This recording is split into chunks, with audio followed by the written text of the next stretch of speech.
All right, what we have in here is a whole bunch of sockets. We have Torx sockets, which look like this. You're very familiar with them. Some people will call them a star socket. And there's a variety of different sizes in here.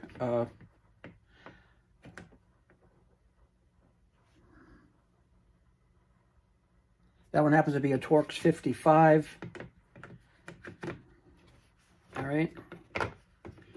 This one here happens to be a Torx 60. It's a pretty good size socket. Now, it goes all the way down to,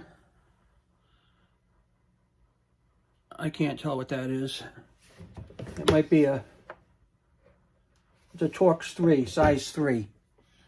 So pretty minute. They got